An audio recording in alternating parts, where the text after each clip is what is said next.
Olá, peregrinos, mais um Atendendo a Pedidos, e dessa vez sobre a vigilância severa de Nehu, que me impede de permitir que o Azazel suborne vocês para que eu passe o pedido de alguém na frente para que ele se empanturre de rabanetes maduros. Então, estou agora pela ordem no terceiro pedido, Jonatas, pedido feito há um mês. Os ultraconservadores dizem que, à luz da Bíblia, até beijo é pecado antes do casamento. Na Bíblia hebraica existe algo que fundamenta isso? Aproveitando o contexto, fale, se possível, sobre como a Bíblia hebraica aborda o sexo pré-marital. Muito bem, Jonatas. O meu interesse quanto à Bíblia autorizar sexo antes do casamento é o mesmo interesse que eu tenho de descer uma montanha escorregando sem roupa, de tal modo que seria fácil imaginar que eu chegaria sem pele lá embaixo, sabe? É o meu interesse que eu tenho pelo assunto, se a Bíblia autoriza isso. Eu estou me lixando para o que a Bíblia autoriza ou não autoriza. E acho que a sociedade deveria fazer o mesmo. Uma sociedade, em pleno século XXI, que pretender pautar o seu comportamento com base em Bíblia, é tonta, perdeu os neurônios, os poucos neurônios que já tinha. Então, não responderei nem para contradizer fundamentalista, que não me interessa conversar com fundamentalista, mas, eventualmente, tem algum menino, alguma menina aí perdido nessas confusões, nessas tonterias, nessas perversidades, nessas demências. Então, vamos desmontar uma série de quinquilharia, de entulho, de bugiganga teológica e religiosa que ficam enfiando na cabeça das pessoas.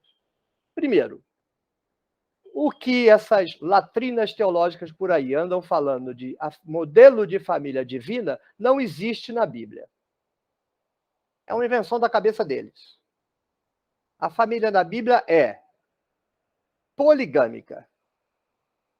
Os patriarcas eram poligâmicos, os reis eram poligâmicos. Só quem não era poligâmico era o pobrinho, tipo Urias, que só tinha a ovelhinha dele. E aí vai o rei e traça a única ovelhinha que ele tinha. Então, a família de Deus no Antigo Testamento é a poligamia do macho, né? Um macho que tem dinheiro pode ter quantas fêmeas quiser. Ou seja, a mulher é reduzida à fêmea. Os crentes ficam, eu não vim do macaco, mas os patriarcas viviam como macacos, né? Tem lá o orangotango, o chimpanzé, o gorila macho e um monte de fêmea.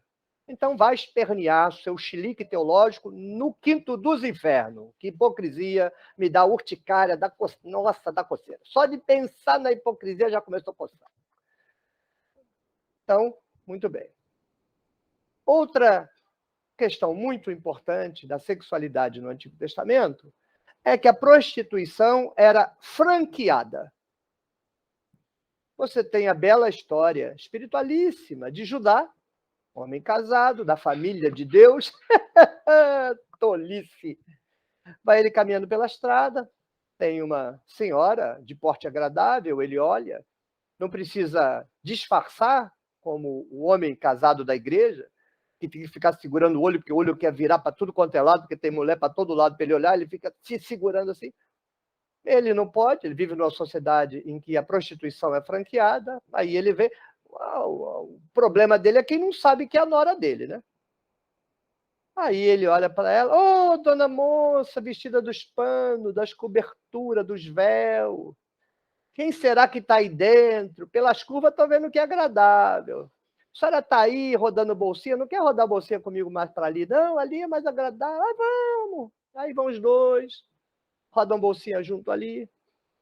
Muito prazer, foi muito útil esta nossa conversa. Aí ele sai do caminho dele, fica ela lá.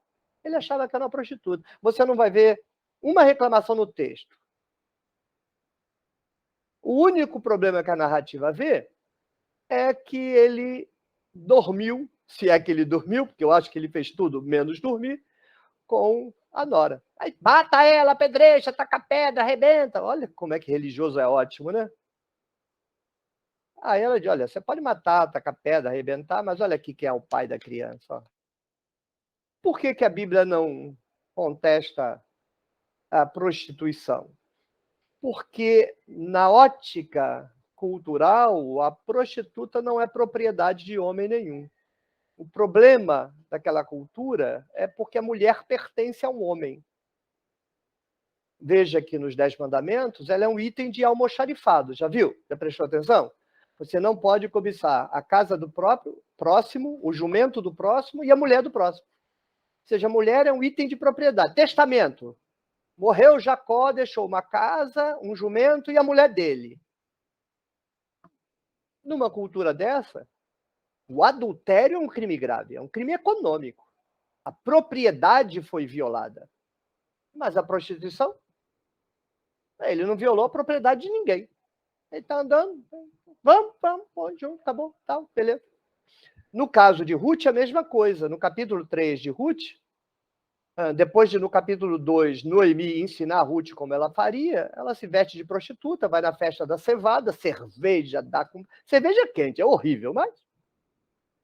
Cerveja dá com pau, Boaz cai tonto lá para um lado, ela chega perto dele de noite, tira a roupa, deita com ele, faz o que tem que fazer. Quando ele acorda, ela fica com medo, porque se ele gritar e denunciar que ela era aquela mulher que se vestiu de prostituta, aí vai dar ruim. Uma prostituta na festa, não. Devia ter umas 200 prostitutas na festa da cevada. Um monte de homem comemorando a colheita, cerveja a rodo. É carnaval. A festa da cevada em Israel é carnaval no Rio de Janeiro. Ninguém é de ninguém. Mas o problema é que aquela era uma mulher casada, e aí ela seria apedrejada. Então, Boaz diz, não temas, fique tranquila, eu não vou gritar, porque se ele gritar, ela está morta. Então, há a presença das prostitutas, não tem problema nenhum. Um homem casado pode, inclusive, frequentar uma prostituta. A propriedade dele, que é a mulher dele, não tem direito de reclamar. Mas uma mulher casada, não. Uma mulher viúva, não, porque ela é propriedade do marido, esteja ele vivo, esteja ele morto. Então, este é o quadro geral da sexualidade. É um item que a cultura trata como uma questão econômica, não como uma questão individual. No século XIX, Nietzsche, o filósofo Nietzsche, escreveu sobre a transformação do casamento. Até o século XIX, ninguém casava por amor. Muitas vezes uma pessoa casava com a pessoa e gostava da pessoa, mas o amor não era a razão. E no século XIX há a troca do argumento público de casamento por amor. E Nietzsche dizia, vai acabar o casamento. E Nietzsche dizia, porque não há razão nenhuma para você ficar casada com uma pessoa, envelhece, você enche o saco, ninguém tolera, e aí vai acabar separando, o casamento vai pro ralo. A única razão no casamento durar é a questão da propriedade econômica do casal. Bem, Nietzsche não deixa de estar certo, né? Esse desespero das igrejas pelo divórcio é porque a igreja sabe que se a cultura tratar o divórcio como coisa normal, eu acho que nem 25% dos casais permanecem casados. O lado da mulher ficará prejudicado, com certeza. Mas é uma consequência da cultura, né? As mulheres envelhecem, os homens vão querer mulher nova, joga a mulher envelhecida na lata do lixo. É assim que acontece hoje. Porque os casados vão procurar mulher nova na rua. Então, não é a legislação que mudaria nada. É fato, é assim que a cabeça do homem funciona hoje. Para que um homem não se entregue a isso, ele precisa administrar a sua cabeça e a sua relação com a sua mulher. Mas quem não faz isso, não se engane, não se engane. Idiota é quem quer se enganar com conversinha fiada. Então, como é que a questão da sexualidade é tratada na Bíblia? Não é. Não existe uma questão sexual na Bíblia. Não existe. Em canto nenhum. Você vai ter um beijo de língua em Cântico dos Cânticos. Sim, em determinada passagem, ele diz para ela, leite e mel tem sob a língua. E como é que ele sabe? Ele pegou um aparelhinho, foi lá, sabe aquele de tirar DNA? Aí passou assim, aí, examina, por favor. Aí o cara foi lá, examinou, tem leite, tem mel. Ou foi um desentupidor de pia, aqueles beijos de língua, que bobeava em amígdala junto. É isso que tem lá em Cântico dos Cânticos, que é um livro despudorado, né? Que já começa pedindo beijo. Que ele me beije com os beijos da boca dele. O sexo, a sexualidade nos povos daquela região é das 1001 noites para lá, é odalisca, a sexualidade fervilha. É uma comunidade campesina. Pense o seguinte, acompanhe. Uma cidade urbana. A molecada enfiada dentro de casa, não tem internet. Papai e mamãe não falam sobre sexo, cheio de censura, não tem nada em canto nenhum. Essa molecada vai aprender de sexualidade na escola, com figurinhas de mulher pelada na escola, com coleguinha de rua, assim. Pense agora numa fazenda. Fazenda. Moleque tem 4 anos e está vendo um boi cruzar, cobrir uma vaca. Um cavalo cobrir uma égua. Galo é 3 vezes por dia em cima da mesma galinha. A sexualidade nas culturas agrárias é esfregada na cara de todo mundo. Então não tem frescura. Tem frescura nas cidades, ainda mais nas cidades tomadas por essa hipocrisia moral, porque a moral religiosa é hipócrita, é hipocrisia pura. Acredite, é hipocrisia pura. Mas lá na cidade, na fazenda, não. A sexualidade é esfregada na cara de todo mundo. Você trata a sexualidade de modo natural. Casas pequenas, um cômodo. Pai e mãe fazem sexo na frente das crianças. A criança está deitada ali no canto e pai e mãe está fazendo sexo aqui. Nos livros de Saramago isso aparece em tudo quanto é livro. Coisa mais comum. Como é que vocês acham que as coisas acontecem nas favelas? Cômodos de um... Tá doido. As pessoas imaginam a vida a partir do mundinho delas. É um delírio completo. Então, esta patacoada de sexo antes do casamento não é bíblico. Deus não está preocupado com genitália de ninguém, até porque Deus é mito. E se houvesse um Deus preocupado com genitália, eu queria fugir dele, porque não bate bem da cabeça. É porque quem está preocupado com genitália não bate bem da cabeça. Tem que haver uma educação. Então, não dá para esperar sanidade no mundo louco, ignorante, perdido, mal intencionado, que virou o evangelho. Eu não venho de uma igreja assim. Eu deixei a igreja há muito tempo, mas minha igreja não era essa coisa horrorosa. Hoje eu tenho asco. Asco! Mas na minha época, os problemas que eu tinha não eram dessa natureza, não. O ambiente era saudável. Não tinha essas palhaçada que tem hoje. Quer dizer, em 50 anos, o evangelho, para mim, foi para o ralo. Foi para o ralo. Mas a memória que eu tenho, porque eu saí da igreja tem bastante tempo, a memória que eu tenho é uma boa memória. Era saudável. Era bonito, inclusive. Eu frequentei a Igreja Batista no auge dos regentes congregacionais. O culto era regido, era um negócio lindo. Era esteticamente bonito. Hoje é horroroso a dar com pau. Música gospel é um lixo. Lixo puro. Por quê? É porque as pessoas não sabem. Não sabem porque isso não ensina. Os regentes ensinavam a gente a cantar. A mesma coisa no campo da sexualidade, né? A gente mente, porque é tudo mentira. Tudo que as pessoas falam de Bíblia é tudo mentira.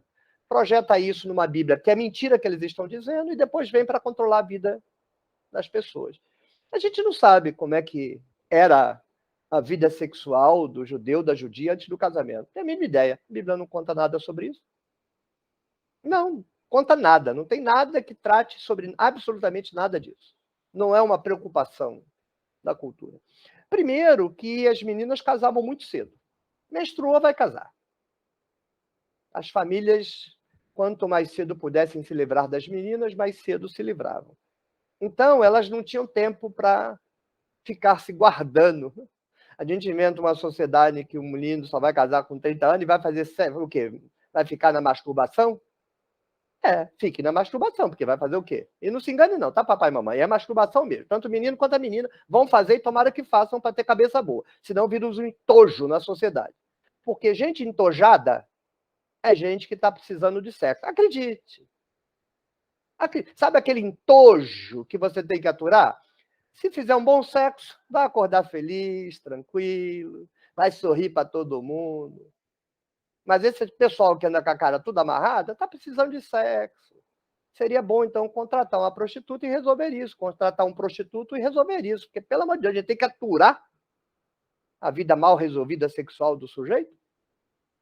Então, a gente não sabe como é que as coisas se davam no Antigo Testamento. Mas eu imagino assim. As crianças já aprendiam o que é sexo desde pequenininho, porque via o cavalo, o bode, a cabrita, o boi, todo mundo, cavalo não, porque lá não tinha cavalo, né? Mas o boi, o bode, a ovelha, a galinha, tudo trepando. Mamãe, o que é aquilo? Aquilo você vai aprender rapidinho, daqui a 2 anos você vai aprender. Aí a coisa vai, funciona, não tem nada dessa palhaçada. Não tem essa coisa ridícula da Igreja Católica de dizer que o sexo é pecado, é nada, é para virar os olhinhos mesmo. Leia o livro de Cântico dos Cânticos. Entre o meu amado em seu jardim, já sentiu o cheiro. É sexo explícito com todos os sentidos. Cântico dos Cânticos. Era sexo bom. Era sexo. Então, essas restrições, paranoias, essas patologias, esses controles, que o Foucault descreve bem, né? A história da sexualidade é um bom material para você ler. O Reich também, né? Psicologia de massas do nazismo. Lê Foucault, lê Reich, você vai entender esses pastores. Tudo técnica de controle dos outros. Tudo técnica de manipulação de consciência. Manipula as pessoas manipulando a sexualidade. Porque uma pessoa de sexualidade livre dificilmente é encabrestada. Mas uma pessoa com o útero e a próstata esturricado, esse esturricamento sobe para o cérebro fica atrofiado e ela vira um zumbi. Qualquer um controla. Qualquer um que conhecer 3 gramas de psicologia sabe disso. Mas no Antigo Testamento não tem. O Novo Testamento já é uma outra situação, né? Mas é da mesma natureza. São povos do Oriente Médio. E os povos do Oriente Médio não têm problemas com sexualidade. Pelo contrário, expressam a sexualidade, porque viam na sexualidade, inclusive, uma manifestação do divino. O divino está no sexo. Para a igreja é o diabo. Fazer o quê, né? Ai, fazer o quê? Tchau, tchau. Até a próxima.